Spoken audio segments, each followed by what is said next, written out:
નામ કલ્પના ઉમેશભાઈ પટેલ. સારી સારી વસ્તુઓ સાંભળું છું. એનામાં પૃથ્વીબેને કીધું છે ધ સિક્રેટ વાળું રહસ્યનું, એ વસ્તુનું હમણાં હાલમાં એનું લાઈવ સેક્શન ફોલો કરું છું. એના બારામાં હું થોડુંક તમને કહીશ. તો એનામાં એવી રીતે શીખવાડવામાં આવે છે કે આ કૃતજ્ઞ કરવાનું હોય છે. આપણે આ કુદરતે કેટલી બધી વસ્તુ આપણને આપી છે. ઝાડ છે, પેલા ધરતી છે, સૂરજ છે, બધા છે ને આપણે એ બધા માટે આપણે કૃતજ્ઞ થવું જોઈએ કે આપણે એ બધા પાસે હંમેશા લઈએ જ છીએ એમ. તો આપણે આપણા જીવન જીવવા માટે એટલું સરસ ભગવાને આપણે આ સર્જન કરી આપ્યું છે. તો આપણે કૃતજ્ઞતાથી બધાને થેન્ક યુ કહેવું જોઈએ. દિવસમાં તમે જે પણ તમારી સામે આવે વ્યક્તિ, વસ્તુ, જગ્યા, એને તમે થેન્ક યુ કહીને એનો આભાર માનો કે આ વસ્તુ મારા માટે આવી છે તો એ મારા માટે સારી જ છે એમ. હું એના માટે કરતો નથી તો પણ એ વસ્તુ મારા માટે આટલું બધું કરે છે. એ આપણને જીવનમાં શીખાડે છે. એના પછી આ જીવન વિદ્યા બુક્સો વાંચું છું. જીવન વિદ્યા એવી રીતે ગોપાલ ગોરની એક મેં બુક્સ એ પણ વાંચી હતી. એનામાં એક સ્ટોરી હતી, એ મને એટલી ગમી ગઈ. એની અંદરની એ સ્ટોરી એવી હતી કે બધા ફ્રેન્ડ્સો હતા, એમાં એક કરોડપતિ હતો ને બીજા બધા એમ મીડિયમ વર્ગના હતા ને. એ લોકો લોનાવાલા ને એ બાજુ ફરવા માટે ગયા ત્યારે છે ને તે બધા મીડિયમ વર્ગના હતા. એની સાથે પૈસાદાર વાળો પેલો માણસ હતો. ત્યારે એ લોકોને બધા ફ્રેન્ડ્સને ત્યાં રોકાવા માટે હોટલમાં જવાનું હતું.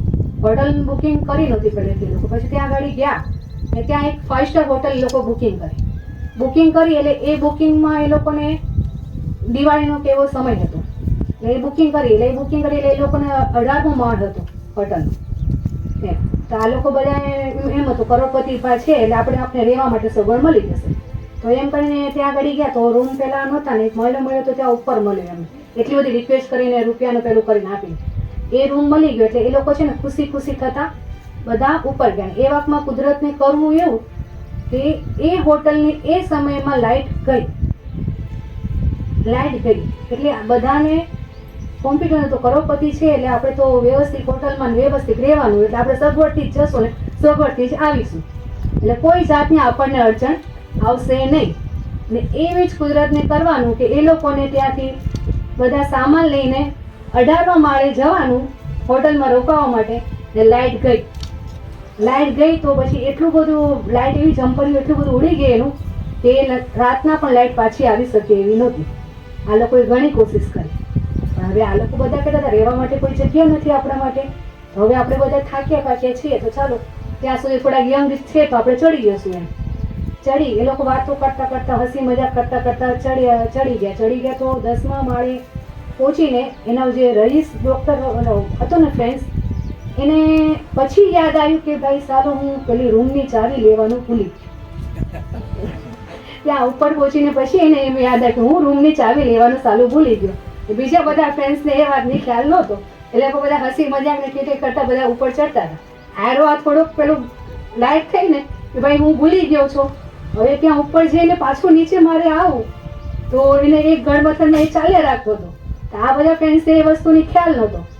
પછી એ લોકો 11મા માળ ઉપર 12મા માળ ઉપર પહોંચ્યા ને ત્યારે એ ફ્રેન્ડ્સ કહેતો કે આટલી બધી હસી મજાક કરતો માણસ એકદમ એક શાંત કેમ થઈ ગયો. તો એ બધા એના તરફ ધ્યાન આપ્યું. ત્યારે એને પૂછવાની કોશિશ કરી તો પેલો એના મંથનમાં ચાલે રાખતો હતો. એને એમ કરતા એ લોકો ત્યાં પછી 15મા માળે પહોંચી ગયા. પછી એ લોકો બહુ પૈસા દઈને પેલાને પૂછ્યું ત્યારે પેલા જવાબ આપ્યો કે ભાઈ આપણા રૂમની ચાવી છે નીચે રહી ગઈ છે.